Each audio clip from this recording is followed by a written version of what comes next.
আমার প্রথম সংসারে 4 বছর বয়সী মেয়ে স্নিগ্ধাকে নিয়ে আজ দ্বিতীয় বিয়ের জন্য পাত্রী দেখতে এলাম। পাত্রী হঠাৎ বলল, পাগলের মতন ভালোবেসে কেউ কি কষ্ট দিতে পারে? কেন কষ্ট দেয়? এর কোনো উত্তর আপনার জানা আছে? আমি অবাক হয়ে মনে মনে ভাবলাম, এটা তো মনে হচ্ছে ছ্যাঁকা খাওয়া পাত্রী। না হলে এমন অদ্ভুত প্রশ্ন কেন করলো? মামা বলেছিল মেয়েটা অবিবাহিতা, কিন্তু তার পরিবার রাজি আছে এবং মেয়েও রাজি। আগেই নাম শুনেছি, মেয়েটির ডাকনাম রুমানা আক্তার। আগে পিছে কিছু আছে নাকি জানি না। আমাকে চুপচাপ বসে থাকতে দেখে রুমানা বলল, কি হলো, চুপ করে আছেন কেন? আমি বললাম, আমি যে উত্তর জানি সেই উত্তর হয়তো আপনার কাছে যথাযথ নাও হতে পারে। এটা এমন একটা প্রশ্ন যেটার অসংখ্য উত্তর এই পৃথিবীর মধ্যে রয়েছে। আপনি আপনার জানা যে কোনো একটা উত্তর বলুন। আমি জানতে চাই, বিজ্ঞানী আইজ্যাক নিউটনের তৃতীয় সূত্র অনুযায়ী প্রত্যেক ক্রিয়ারই বিপরীত প্রতিক্রিয়া থাকে। তাই যে মানুষ আপনাকে পাগলের মতন ভালোবাসতে পারে, সেই মানুষ বিপরীতভাবে আপনাকে কষ্ট দিতেও পারে। অবাক হওয়ার কিছুই নেই।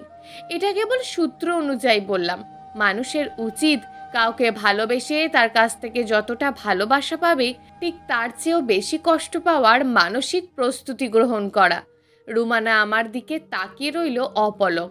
সে হয়তো আমার কাছে এমন উত্তর আশা করেনি। আমারও অস্বস্তি হচ্ছে, কারণ এই মুহূর্তে আমি বসে আছি রুমানার ব্যক্তিগত রুমের মধ্যে। যদিও আমার মেয়ে স্নিগ্ধা সঙ্গে আছে, তবুও কেমন এক অস্বস্তি হচ্ছে। রুমের মধ্যে এসেছিলাম কারণ আমি যেহেতু পূর্বে বিবাহিত এবং আমার একটা মেয়ে আছে, তাই আমাকে বিয়ে করতে তার কোনো আপত্তি কিনা তা জানতে। কিন্তু আমি তেমন কিছু জিজ্ঞেস করার সুযোগই পাচ্ছি না, কারণ রুমের মধ্যে প্রবেশ করেই আমার মেয়ে রুমানার কোলে উঠে বসে আছে।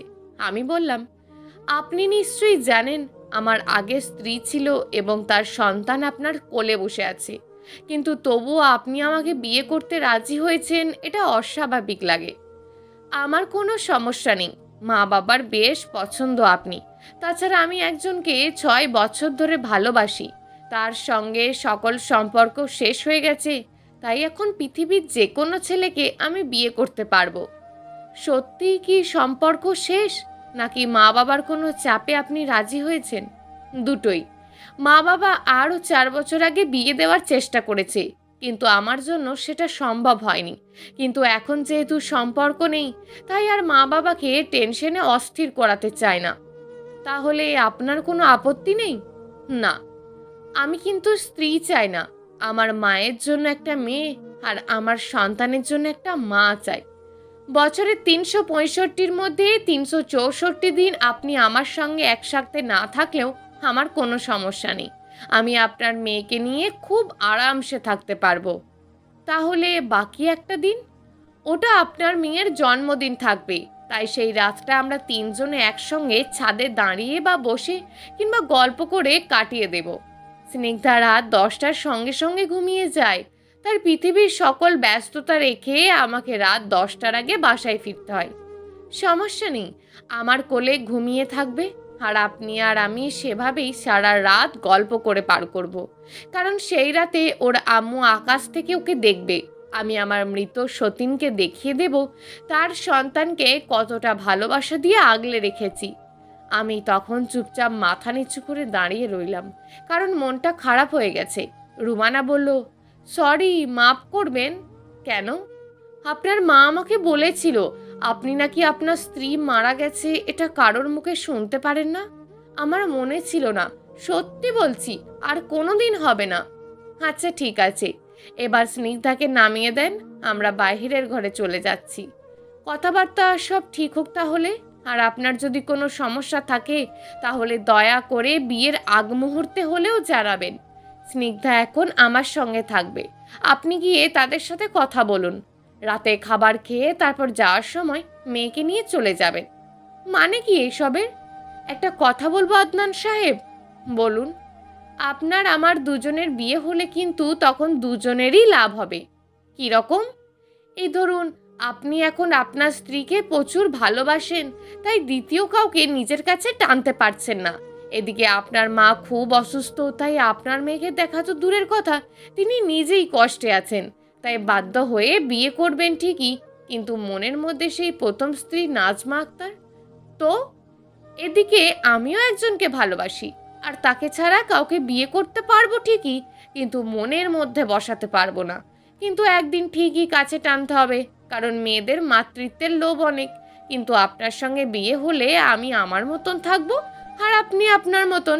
মাঝখানে আপনার মা পাচ্ছে মেয়ে, আর স্নিগ্ধা পাচ্ছে মা। এদিকে আমিও পাচ্ছি আমার মাতৃত্বের স্বাদ। বাহ! সব কিছু ভেবে তারপর বিয়ের জন্য রাজি হয়েছেন, সেটা পরিষ্কার বোঝা যাচ্ছে। একদম নিশ্চিত হলাম। কথা এগিয়ে যাক তবে। রুমানার রুম থেকে বের হয়ে আমি ড্রয়িং রুমের মধ্যে আসলাম। সেখানে আমার আত্মীয় বলতে একজন কলিগ ও আমার মামা মামি আছে। এই বিয়ের সম্বন্ধ মামা মামি ঠিক করেছেন, তারাই মায়ের সাথে কথা বলে এগিয়েছে। আমার মা খুব অসুস্থ, তাই তিনি বাসায় আছেন। আসার সময় স্নিগ্ধাকে নিয়ে এসেছি, যদিও আজকে ছুটির দিন, আর এখন প্রায় রাত 9টা বেজে গেছে। রাতের খাবার খেতে ইচ্ছে ছিল না, তবুও তাদের জোড়াজড়িতে খেতে হয়েছে। রাত 11টা প্রায়। স্নিগ্ধা এখনো রুমানার কাছে আছে। তাকে নাকি রুমানা নিজেই খাইয়ে দিয়েছে। আমার ধারণা স্নিগ্ধা ঘুমিয়ে গেছে। স্নিগ্ধার কথা জিজ্ঞেস করতে আমাকে বলা হলো সে নাকি আসতে চায় না। আমি বাধ্য হয়ে আবারও রুমের মধ্যে গেলাম। বেশ অস্বস্তি হচ্ছে, কারণ বিয়ের আগেই দুবার চলে এসেছি। স্নিগ্ধা জেগে আছে, রুমান্নার সঙ্গে বেশ হেসে হেসে গল্প করছে। কি দেখলেন তো, আপনার মেয়ে এখনো পর্যন্ত জাগ্রত আছে? হ্যাঁ, দেখলাম। যাই হোক, ওকে ছাড়ুন, কারণ মা ওকে না দেখলে পাগল হয়ে যাবে। আচ্ছা ঠিক আছে, নিয়ে যান। আমি হাত বাড়াতেই স্নিগ্ধা আমার কোলে উঠে এসেছে। ওকে নিয়ে পিছনে ফিরে হাঁটা শুরু করেছি। তখনই পিছন থেকে বলল, এমন ফুটফুটে মেয়ের বাবাকে যে কোনো মেয়েই বিয়ে করতে চাইবে। নাজমা আপুর সঙ্গে সৃষ্টিকর্তা খুব অন্যায় করেছেন, কারণ এমন সুন্দর সন্তান দিয়ে তাকে কেড়ে নিয়েছে। আমি পিছনে ফিরে শুধু তাকালাম। সরি সরি সরি, আর হবে না, আর হবে না। এই দেখুন, কান ধরে বলছি।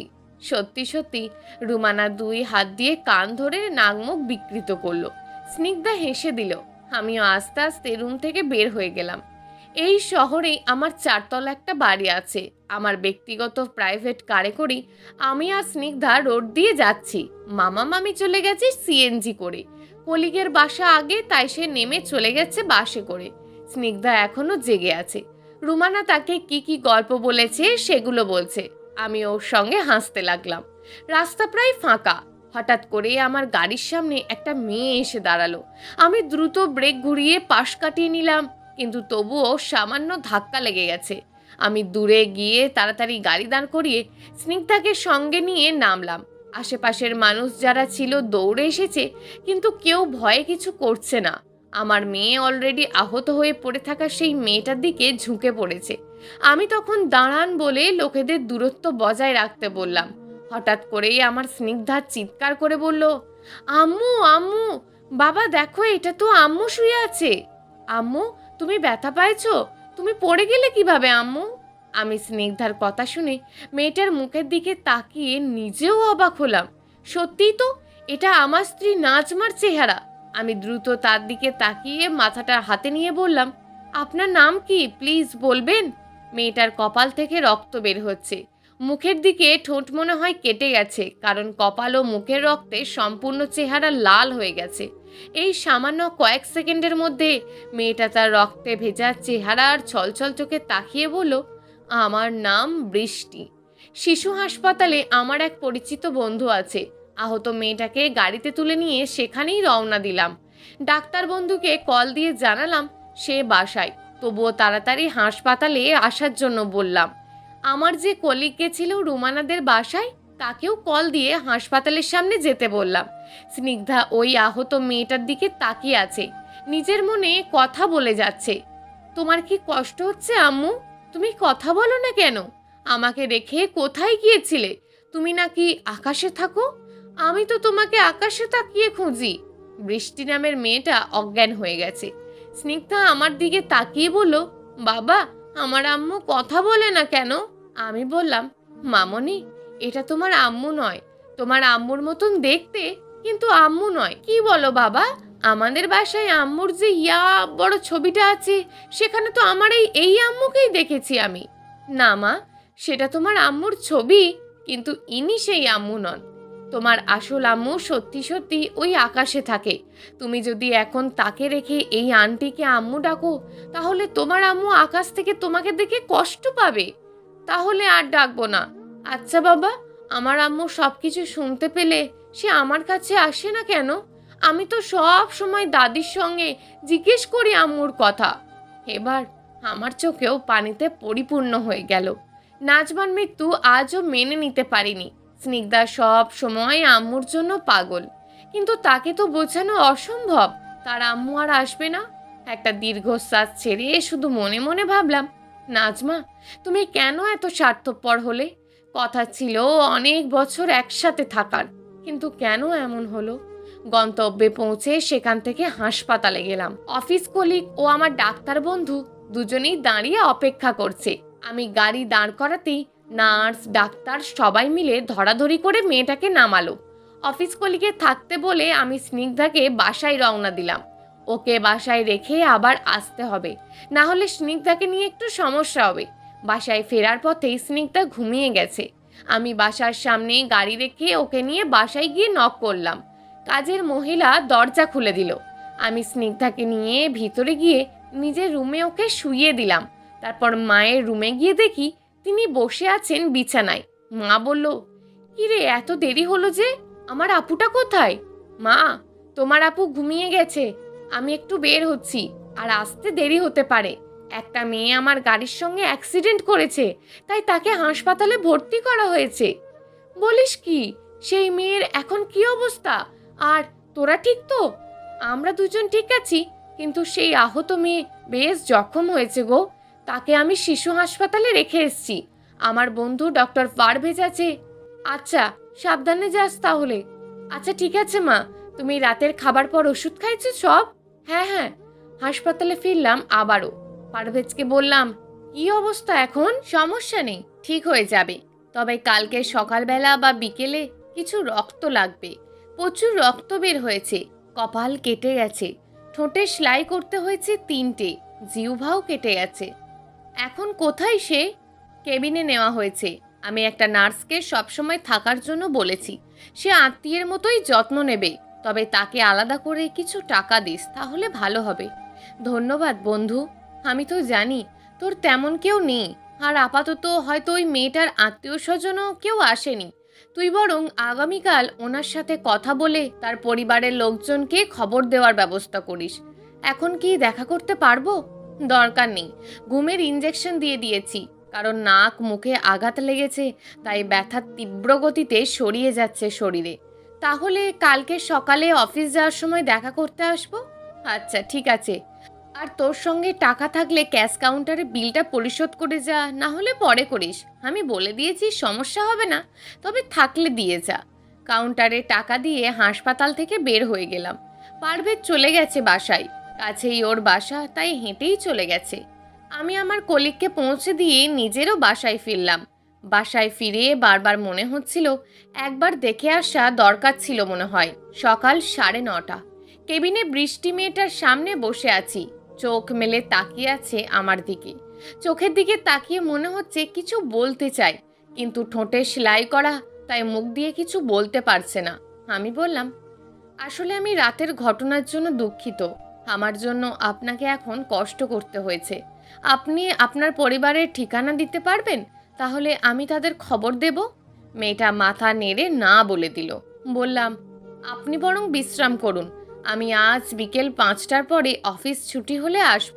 তখন সামান্য সুস্থ হলে বাসার ঠিকানা দিয়েন, তবে তারা এলেও আপনার চিকিৎসার সম্পূর্ণ খরচ আমিই বহন করব। চুপচাপ তাকিয়ে আছে। আমি তাহলে আসি। মেয়েটি এবার হাতের ইশারা করে মোবাইল চাইলো। আমি সঙ্গে সঙ্গে মোবাইল বের করে দিলাম। ভেবেছিলাম তার পরিবারের কারোর ফোন নাম্বার দেবে হয়তো, তাই আগ্রহ নিয়ে মোবাইল লক খুলে হাতে দিলাম। 2 মিনিট পরে মেয়েটা মোবাইল ফিরিয়ে দিল আমার দিকে। আমি হাতে নিয়ে দেখি সে মেসেজ অপশনে গিয়ে কিছু কথা লিখেছে। তা হচ্ছে, আমার কেউ নেই, কাউকে খবরও দিতে হবে না, বিকেলে আসার সময় গতকাল রাতে যে বাচ্চা মেয়েটা আমাকে মা বলে ডেকেছিল তাকে নিয়ে আসবেন, আর সঙ্গে বেশ কিছু কাগজ ও একটা কলম নিয়ে আসবেন, কারণ আমি হয়তো কথা বলতে পারবো না, তাই লিখে দেব। আর স্পেশালি অনেক ধন্যবাদ আমার মতন এক হতভাগের জন্য এত কিছু করার জন্য। আমি মেয়েটার দিকে তাকালাম, সেও তাকিয়ে রইল আমার দিকে। আমি বললাম, ঠিক আছে, স্নিগ্ধাকে নিয়ে আসবো, আর কাগজ কলমও নিয়ে আসবো। তবে আপনার পারিবারিক বিষয়টা জানার কৌতূহল জেগেছে বেশ। আশা করি সন্ধ্যাবেলা জানতে পারবো। হাসপাতাল থেকে বের হয়ে মনটা ভাবনার জগৎ স্পর্শ করে নিল। সারাদিন অফিসের মধ্যে কাজ করতে গিয়ে কিছুটা বিভ্রান্ত লেগেছে। মাঝখানে রুমানা কল করেছিল বেলা 12টার দিকে। হ্যালো, কি ব্যাপার, আপনি নাকি গতকাল রাতে অ্যাক্সিডেন্ট করেছেন? কই, আমাকে তো কিছু বলেননি। বললাম, তেমন কিছু না, তবে গাড়ির সামনে ধাক্কা লাগা মেয়েটা বেশ আহত হয়েছে। গতকাল স্নিগ্ধা চলে যাওয়ার পর থেকে কেমন খারাপ লাগছে। মনটা চায় এখনই আপনার বাসায় গিয়ে ওর সঙ্গে থাকি। একটা কথা বলবো? বলেন আদনান সাহেব। আপনি স্নিগ্ধার বিষয়ে বেশি বাড়াবাড়ি করছেন। এত বেশি ভালোবাসতে যাবেন না, কারণ ওর মা ঠিক এমন করেই ওকে ভালোবাসতো, আর তার ঠিকানা এখন মুক্ত আকাশে। আপনি কি চাইছেন না আপনার মেয়েকে আমি নিজের মেয়ে ভাবি? অবশ্যই চাই, কিন্তু অতিরিক্ত নয়। কারণ গতকাল রাতে বলেছিলাম কাউকে যতটা বেশি ভালোবাসা দেবেন ততটা কষ্ট পাবার প্রস্তুতি থাকতে হবে। আপনার সঙ্গে কথাই পারবো না, আর আপনি আমার মনটা খারাপ করে দিলেন। বিকেল 5:45 হাসপাতালে গিয়ে কেবিনে প্রবেশ করলাম। বৃষ্টি জেগেই ছিল।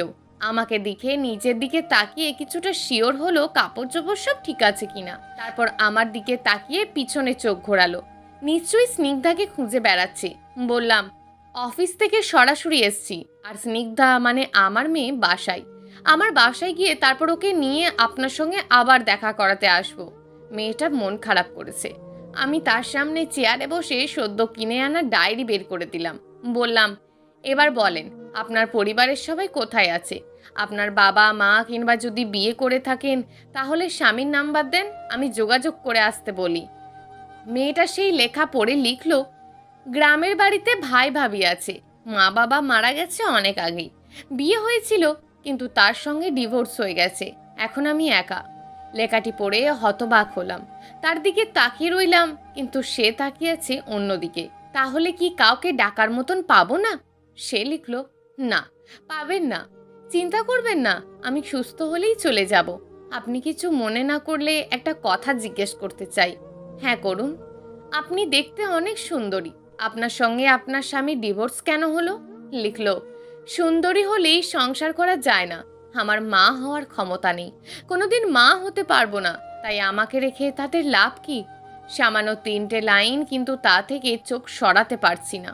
এত সুন্দর একটা মেয়ে মা হওয়ার ক্ষমতা নেই বলে তাকে ডিভোর্স দিয়েছে। বললাম, না জেনে কষ্ট দেওয়ার জন্য ক্ষমা দেবেন, আমি বুঝতে পারিনি। সমস্যা নেই, আপনি চাইলে আমার স্বামীর ঠিকানা দিতে পারি। আপনি তাকে খুঁজে পাবেন, কারণ সে এই শহরেই থাকে। তবে আমার কথা কিছু বলার দরকার নেই। আমাদের ডিভোর্স হয়ে গেছে, তাই সেখানে আর তাকে বলে লাভ কি? আচ্ছা, সমস্যা নেই, আমি তাকে খুঁজতে যাব না। তবে আপনি নিজেকে শক্ত করুন। আপনার মেয়েটাকে নিয়ে আসবেন তো? চেষ্টা করব। চেষ্টা নয়, কথা দিতে হবে। গতকাল রাতে আমি যখন চোখের সামনে সব কিছু অন্ধকার দেখেছি, তখন আপনার মেয়ের কণ্ঠে আম্মু আম্মু ডাকটা শুনে আমি প্রাণপণে চেষ্টা করেছি তার ডাকে সাড়া দিতে, কিন্তু পারিনি। আচ্ছা, নিয়ে আসবো। আসলে ওর মা আপনার মতন দেখতে, তাই আপনাকে আম্মু ডেকেছে। আপনার স্ত্রী কোথায়? বছরখানেক আগে মারা গেছে। সে আমার দিকে তাকিয়ে আছে। আমি শুধু মুখে বললাম, এখন তবে আসি, সাবধানে থাকবেন। কেবিন থেকে বের হতেই একটা ছেলেকে দেখি অন্যমনস্ক হয়ে দাঁড়িয়ে আছে। আমাকে দেখতে পেয়ে থতমত খেয়ে বলল, আপনার সঙ্গে জরুরি কিছু কথা ছিল। আপনার পরিচয়? আমার নাম মাসুদ হাসান। চিনতে পারিনি। রুমানা নামে যেই মেয়ের সঙ্গে আপনার বিয়ে ঠিক হয়েছে, আমি সেই রুমানার বয়ফ্রেন্ড। Ex boyfriend? জি ভাই। আমি আমাদের বিষয় নিয়ে আপনার সঙ্গে কিছু কথা বলতে চাই। জি বলেন। আপনি বিয়েটা করবেন না, যে কোনো অজুহাত দিয়ে বিয়ে বন্ধ করে দেবেন। আশ্চর্য, সেটা কিভাবে সম্ভব? আমি জানতাম আপনি রাজি হবেন না, তাই রাজি হওয়ার জন্য যা করা দরকার সেই কাজ করার জন্য আমি অলরেডি লোক পাঠিয়ে দিয়েছি। মানে? এমন সময় আমার মোবাইল বেজে উঠল। বাসা থেকে মা কল করেছে। রিসিভ করতেই মা খুব কান্না করে বলল, আদনান, তুই কোথায়? স্নিগ্ধাকে কোথাও খুঁজে পাওয়া যাচ্ছে না বাবা। কাজের মহিলা কিছুক্ষণ আগে দরজা খুলে ছাদে গেছিল শুকাতে দেওয়া কাপড় আনতে। দরজা খোলা ছিল, আর এখন সারা ফ্ল্যাটে খুঁজেও আমার স্নিগ্ধা দাদুকে পাচ্ছি না। তুই তাড়াতাড়ি আয়। আমি মোবাইল হাতে নিয়ে সামনে দাঁড়িয়ে থাকা ছেলেটার দিকে তাকিয়ে রইলাম। আমি মাসুদ নামের লোকটার দিকে তাকিয়ে বললাম, আপনি তাহলে আমার মেয়ে স্নিগ্ধাকে কিডন্যাপ করে আপনার গার্লফ্রেন্ডের বিয়ে বন্ধ করতে চান? মাসুদ হাসান আশ্চর্য হয়ে তাকিয়ে রইল। চোখের দৃষ্টি দেখে বোঝা যাচ্ছে তিনি অবাক। আমি কিছু বলার আগে সে বলল, ছি ছি, এসব কি বলেন? আপনার ছোট্ট বাচ্চাকে কেন কিডন্যাপ করব ভাইজান? আমি প্রেমিক, কিন্তু সন্ত্রাসী নই। শুনেছি প্রেমের জন্য মানুষ অনেক কিছু করতে পারে। আপনিও তাই করেছেন। আমি আপনার জিএফকে বিয়ে করব না। আপনি আমার মেয়েকে দিয়ে দেন। বোঝার চেষ্টা করুন ভাই, আমার মেয়ের যদি কিছু হয়ে যায় তাহলে আমি আপনাকে কোনোদিন ক্ষমা করব না মাসুদ সাহেব, মনে রাখবেন আপনি। হাসপাতাল থেকে দ্রুত বের হলাম। বাসার সামনে আসতেই মা আবার কল করেছে। আমি রিসিভ করতেই মা বলল, স্নিগ্ধাকে পাওয়া গেছে আদনান। আমি বেশ উদ্বিগ্ন হয়ে বললাম, কোথায় পাওয়া গেছে মা? কি হয়েছিল ওর? দরজা খুলে আমাদের কাজের মহিলা যখন ছাদে গিয়েছে তখন তার পিছনে পিছনে মনে হয় ছাদে উঠেছে, কারণ ওকে ছাদে পাওয়া গেছে। তুই কোথায় বাবা? মা, আমি বাসার নিচেই চলে এসেছি। তুমি অপেক্ষা করো, আমি এখনই আসছি। রাত 9:30। হাসপাতালের কেবিনে বসে আছি আমি ও স্নিগ্ধা। বিছানায় আধশোয়া হয়ে স্নিগ্ধার দিকে তাকিয়ে আছে বৃষ্টি। হাত বাড়িয়ে স্নিগ্ধাকে কাছে ডাকলো। স্নিগ্ধা আমার দিকে তাকিয়ে অনুমতি প্রার্থনা করে নিল। আমিও ইশারা করতেই সে বিছানায় গিয়ে বৃষ্টির শরীরে মিশে গেল। নিজের সন্তানের মতন পরম মমতায় আদর করতে লাগলো। আমি উঠে দাঁড়িয়ে বললাম, আপনি ওকে দেখে রাখুন, আমি ডাক্তারের সাথে কথা বলে আসছি। মেয়েটার জন্য খারাপ লাগছে। ঠোঁটে সেলাই করা, তাই সে তেমন কিছু খেতে পারে না। শুধু জুস, স্যুপ ইত্যাদি তরল খাবার, তাও বহু কষ্টে তাকে দেওয়া হচ্ছে। সেলাই শেষ করার আগ পর্যন্ত হয়তো স্বাভাবিক কিছু খেতে পারবে না। 4 দিন পর আমি আর রুমানা সামনাসামনি বসে আছি একটা রেস্টুরেন্টে। রুমানা বেশ উত্তেজিত, কারণ আমি বিগত 2 দিন ধরে তাকে ইগনোর করছি। মামাকে সেদিন বলেছি বিয়ের দিন তারিখ মাসখানেক পিছিয়ে দিতে হবে। মাসুদ হাসান ছেলেটা খুব ভালো। আমার সঙ্গে পরবর্তীতে কথা হয়েছে, তখন বুঝতে পেরেছি তাদের দুজনের মিলিত হওয়া খুব দরকার। আমি এক বিপত্নিক পুরুষ, যার জীবনে রুমানা ব্যতীত অন্য কোনো মেয়ে বিয়ে করলেও সমস্যা নেই। রুমানা বলল, আপনি কিন্তু কাজটা ঠিক করছেন না আদনান সাহেব। আমার পরিবার বেশ আশা নিয়ে বিয়ের সব কিছু সামনের দিকে এগিয়ে গেছে, আর আপনি কি না? দেখুন, আপনি বোঝার চেষ্টা করুন। রাগ করে মাসুদ হাসানের মতন ছেলের সঙ্গে কেন এমন অবিচার করবেন? কিসের অবিচার? আর বিচার অবিচারের প্রশ্ন কেন আসবে এখানে? আপনার এক্স স্ত্রী ছিল, আর আমারও এক্স বয়ফ্রেন্ড ছিল। এখানে যেহেতু দুজনের পারিবারিকভাবে বিয়ের ব্যবস্থা হচ্ছে, সেখানে কেন তাদের কষ্ট দেবেন? তারা অবুঝ নয়, বোঝানোর মতন বোঝাতে পারলে তারা ঠিকই বুঝতে পারবে। দেখুন, আপনি আমি এখন এমন একটা সময় রয়েছি যেখানে নিজের কথা চিন্তা করার পূর্বে পরিবারের কথা চিন্তা করতে হয়। আমি আপনার পরিবারের সঙ্গে কথা বলবো। মাসুদ সাহেবের জন্য আমি একটা চাকরির ব্যবস্থা করে এসেছি। হয়তো জবটা হয়ে যাবে, তারপর আশা করি আপনার পরিবারের কোনো আপত্তি করবে না। এত কিছু করে নিজেকে কি প্রমাণ করতে চাইছেন? কোনো কিচ্ছু না। স্নিগ্ধা কোথায়? হাসপাতালে। হাসপাতালে কেন? কি হয়েছে ওর? কিছু হয়নি। সেদিন রাতে যে মেয়েটার সঙ্গে গাড়ি অ্যাক্সিডেন্ট করেছে, সেই মেয়েটা ওকে বেশ পছন্দ করে। মা গতকাল ফুপার বাসায়, আর তাই সকালবেলা স্নিগ্ধাকে নিয়ে অফিসে যাচ্ছিলাম। আমি প্রতিদিনের মতন আজও সকালবেলা হাসপাতালে গেলাম। সঙ্গে ছিল স্নিগ্ধা, তাই তখনই সে ওকে রেখে দিয়েছে নিজের কাছে। উনি এখন মোটামুটি সুস্থ। আমাকে ইগনোর করার এটাও কি একটা কারণ আদনান সাহেব? কোনটা? ওই আহত মেয়েটা? অসম্ভব। আচ্ছা, বাদ দেন এসব। চলুন, আমিও আপনার সঙ্গে হাসপাতালে যাব। তাছাড়া সেই আপুটাকে দেখতে যাওয়া দরকার, যেহেতু সে আমার হবু বরের গাড়ির সঙ্গে অ্যাক্সিডেন্ট করেছে। আচ্ছা ঠিক আছে। কেবিনের মধ্যে রুমানাকে রেখে আমি বাহিরে বের হলাম, কারণ বন্ধু পারভেজ ডেকেছে। বৃষ্টির ঠোঁটে সেলাই কাটা হয়েছে। কয়েকদিনের মধ্যে এখন সে মোটামুটি সুস্থ আছে। পারভেজ বলল, কি রে, কি অবস্থা তোর? সেই বিয়ের কি হলো? তোকে তো পরশু বললাম যে রুমানার বয়ফ্রেন্ড নিয়ে একটা সমস্যা হচ্ছে। আমি চাই তাদের মিল হোক। আমি আমার প্রয়োজনে দুটো মানুষের 6 বছরের ভালোবাসা নষ্ট করে দিতে পারি না। কিন্তু মেয়েটা তো রাজি। সেটাই ভাবছিলাম। রুমানার প্রচণ্ড অভিমান আছে, সেটা বোঝা যাচ্ছে। না হলে এতদিনের প্রেম কিভাবে এভাবে ভুলে গিয়ে আমার মতন 4 বছর বয়সী মেয়ের বাবাকে বিয়ে করে? তোর রোগীকে চাইলে রিলিজ করা যায়, করবি নাকি? নাকি আর কিছুদিন থাকবে? আরও 2 দিন থাকুক, তারপর দেখি। আচ্ছা, আমি কেবিনে গেলাম। বৃষ্টি থমথমে মুখ নিয়ে বসে আছে। স্নিগ্ধা রুমানার কোলে বসে আছে।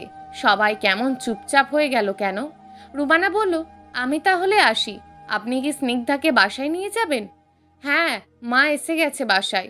সাবধানে যাবেন। রুমানা বের হয়ে গেল। বৃষ্টি এখনো চুপচাপ। আমি স্নিগ্ধাকে নিয়ে বের হওয়ার প্রস্তুতি নিলাম। বৃষ্টি বলল, আপনার মেয়েটা বেশ আদরের সন্তান, সারাদিন কোনো দুষ্টামি করে না। আপনার শরীর কেমন এখন? অনেক ভালো আছি, ধন্যবাদ আপনাকে, কারণ আপনার জন্য এত তাড়াতাড়ি সুস্থ হলাম। না হলে হয়তো চিকিৎসার ব্যবস্থা করতে কষ্ট হয়ে যেত আমার। আপনি থাকুন তবে, আমি কালকে সকালে আবার আসব। আচ্ছা। পরদিন সকালে হাসপাতালে এসে বৃষ্টিকে পাওয়া গেল না। সে আমাকে না বলে হাসপাতাল থেকে চলে গেছে। তাকে ব্যবহার করার জন্য যে পোশাক আমি কিনে দিয়েছিলাম সেগুলো কেবিনে পড়ে আছে। নার্সের কাছে ডায়েরিটা দিয়ে গেছে। সেই ডায়েরিতে নাকি না বলে চুপচাপ যাওয়ার কারণ লেখা আছে। আমি ডায়েরি বের করে মাঝখানে তার লেখাটা পড়তে শুরু করলাম। আদনান সাহেব, আমার দেখা কিছু ভালো মানুষের মধ্যে আপনি একটা স্থান দখল করেছেন। কেউ চাইলে কিন্তু ভালো মানুষ হতে পারে না। প্রকৃতি তাকে ভালো মানুষের গোনা বলে দিতে হয়।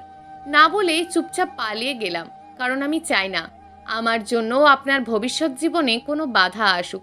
স্নিগ্ধাকে আমার এত ভালো লেগেছে যে তার একটা নতুন মা আসুক, সেটা মনে প্রাণে চাই। কিন্তু আপনি আমার জন্য নাকি বিয়ের মতামত পরিবর্তন করেছেন, সেটা রুমানা আপুর মুখে শুনে নিজেকে পৃথিবীর অনেক বড় অপরাধী মনে হচ্ছে। আপনার কাছে আমার আকুল আবেদন রইল, আপনি অতি দ্রুত রুমানা আপুকে বিয়ে করে স্নিগ্ধার জন্য মা নিয়ে আসুন। স্নিগ্ধাকে আমার অফুরন্ত ভালোবাসা জানাবেন। জীবনের কোনো এক পড়ন্ত বেলা হলেও আমি ওকে দেখতে আসব। ইতি, বৃষ্টি। 2 দিন পরের ঘটনা। রুমানার বাবা আমাকে কল দিয়ে দেখা করতে বললেন। আমি অফিস থেকে সরাসরি তাদের বাসায় গিয়ে হাজির হলাম। আঙ্কেল আমার দিকে তাকিয়ে মোটামুটি লজ্জিত কণ্ঠে বললেন, একটা কথা বলার জন্য তোমাকে ডেকেছি। বলেন আঙ্কেল। মাসুদ হাসান ছেলেটাকে চাকরির ব্যবস্থা তুমি করে দিয়েছ? জি আঙ্কেল, মেধাবী ছাত্র, কিন্তু পরিচিতি তেমন ছিল না বলে ভালো জব পাচ্ছিল না, তাই শুধু সামান্য চেষ্টা করছি। আমার এক বন্ধু আছে, সেই ব্যবস্থা করেছে। রুমানা তাকে পছন্দ করে, তুমি নিশ্চয়ই জানো, তাই না? হ্যাঁ। আমি যদি তোমার সঙ্গে ওর বিয়েটা না দিয়ে মাসুদের সঙ্গে বিয়ে দিই, তোমার কি আপত্তি আছে আদনান? না না আঙ্কেল, আমি বরং খুশি হব, কারণ আমি নিজেই রুমানাকে বলেছিলাম সব কিছু ভেবে যেন সিদ্ধান্ত নেয়। তুমি বেশ বিচক্ষণ মানুষ। যদিও বলতে লজ্জা করছে, তবুও বললাম, তুমি যদি বলতে তোমার সাথে রুমানাকে বিয়ে করতে, তাহলে আমি তোমার সঙ্গে বিয়ে দেব। আপনি মাসুদ সাহেবের সাথে ওর বিয়েটা দিয়ে দেন, তাহলে দুজনেই সুখী হবে। মাঝে আপনারা মেয়ের সুখ দেখে তৃপ্তি পাবেন। অনেক খুশি হলাম। তুমি কিন্তু বিয়ের সময় তোমার মেয়েকে নিয়ে অবশ্যই আসবে। আচ্ছা, চেষ্টা করব। সূর্য ডুবে যাওয়ার উপক্রম। ছাদে দাঁড়িয়ে স্নিগ্ধাকে নিয়ে আকাশে তাকিয়ে আছি। হালকা মৃদু বাতাস বইছে। পরিবেশ এখন বেশ ভালো লাগছে। স্নিগ্ধা বলল, ঠোঁটে ব্যথা পাওয়ার সেই আন্টি কেমন আছে বাবা? আমাকে তার সঙ্গে কথা বলতে দেবে না বাবা? সে তো চলে গেছে আম্মু। কোথায় চলে গেছে বাবা? তার নিজের বাড়িতে চলে গেছে। কিন্তু আমাকে তো বলেছে আমাকে রেখে সে কখনো যাবে না। আমার তো আম্মু নেই, তাই সে আমার আম্মু হতে চায়। কে বলেছে তোমাকে? আন্টি বলেছে। জানো বাবা, তুমি যখন ছিলে না, তখন আমি ওই আন্টিকে অনেকবার আম্মু ডেকেছি। তোমাকে সে ডাকতে বলেছে? হ্যাঁ, আর বলল যে তাকে আম্মু ডেকেছি সে কথা তোমাকে যেন না বলি। তাই? হ্যাঁ। সে যদি তোমার আম্মু হয়, তাহলে কি তুমি তাকে সবসময় আম্মু ডাকবে? না। কেন? আমাকে সবাই ফেলে চলে যায়। আমার আম্মু চলে গেছে কতদিন আগে। আবার আন্টিকে আম্মু ডাকলাম, সেও চলে গেল। আমি কেমন? তুমি তো লক্ষ্মী আব্বু, তুমি সব সময় আমার সঙ্গে থাকবে আব্বু। এবার নিচে চলো, সন্ধ্যাবেলায় ছাদে থাকতে হবে না আম্মু, চলো। বৃষ্টি মেয়েটা চলে গেছে 23 দিন হয়ে গেছে। আজ হঠাৎ অফিস থেকে ফেরার পথে তার কথা মনে পড়ে গেল।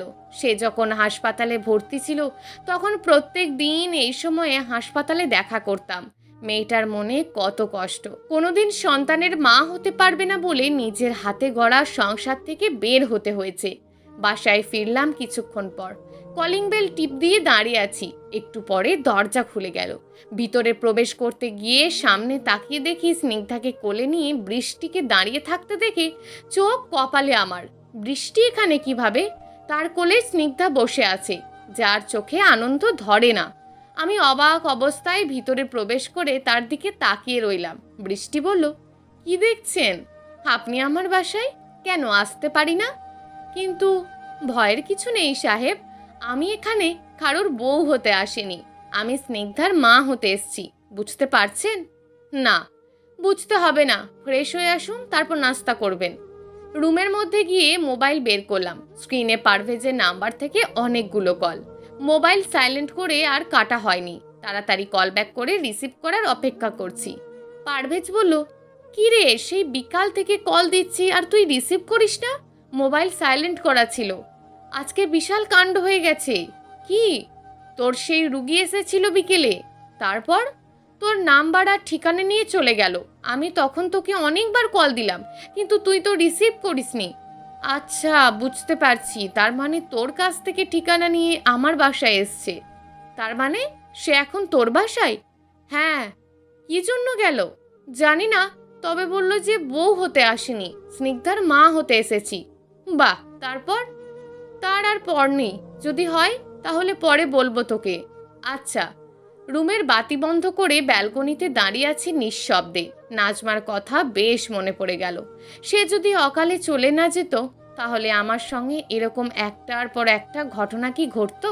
আগামীকাল কি হবে সেটা আজ জানি না বলে পৃথিবী রহস্যময় ও এতটা সুন্দর। প্রিয় দর্শক, এই গল্পটা আপনাদের কেমন লাগলো তা অবশ্যই একটি কমেন্ট করবেন। আর যদি গল্পটা আপনাদের ভালো লেগে থাকে তাহলে ভিডিওটিতে একটি লাইক করে দেবেন এবং এই ধরনের ভিন্ন স্বাদের গল্প শোনার জন্য চ্যানেলটিকে অবশ্যই সাবস্ক্রাইব করে আমাদের সঙ্গে যুক্ত থাকুন।